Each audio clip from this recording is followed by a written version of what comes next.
Hello বন্ধুরা, welcome to my channel. আমি সুদীপ্তা কর্মকার নিয়ে চলে আসছি তোমাদের কাছে একটা নতুন ভিডিও।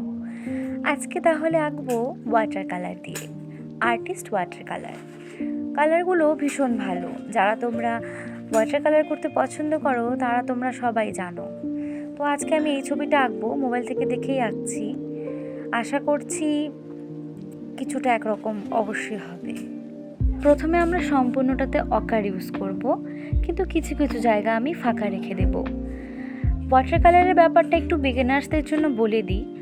যারা বিগিনার্স আছো এবং ফাইন আর্টসের কাজ করতে চাচ্ছ, তাদের ক্ষেত্রে এই যে তোমরা যখন ফাইন আর্টসের কাজ করবে তখন আলোর পোর্শনটাকে সাদাটাই ছেড়ে দেবে, সেখানে কালার দেবে না, জাস্ট একটু একটু শেডের জন্য কালার দিয়ে দেবে।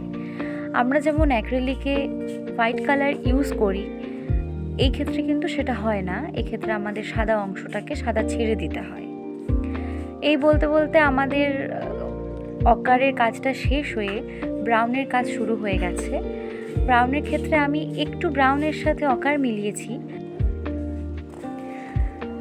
আমি ব্রাউনটার সাথে অকারটা মিলিয়েছি এই কারণে যে শুধুমাত্র যদি আমরা ব্রাউন ইউজ করতাম তাহলে ছবিটা খুব একটা ভালো লাগতো না, কালারটাও ফুটতো না। তাই জন্য এই পদ্ধতিটি অ্যাপ্লাই করা। তোমরা যখন করবে তখন একটু নিজস্বতা রাখবে ছবিতে, তাহলে দেখবে ছবিটা খুবই সুন্দর হবে।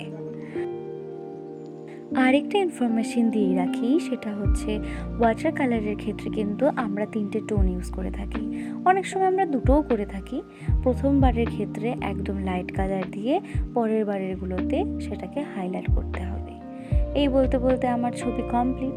তাহলে তোমাদের কেমন লাগলো কমেন্টে জানাও। আর এই ভিডিওটি দেখার জন্য অনেক ধন্যবাদ। টাটা, দেখা হচ্ছে পরের ভিডিওতে।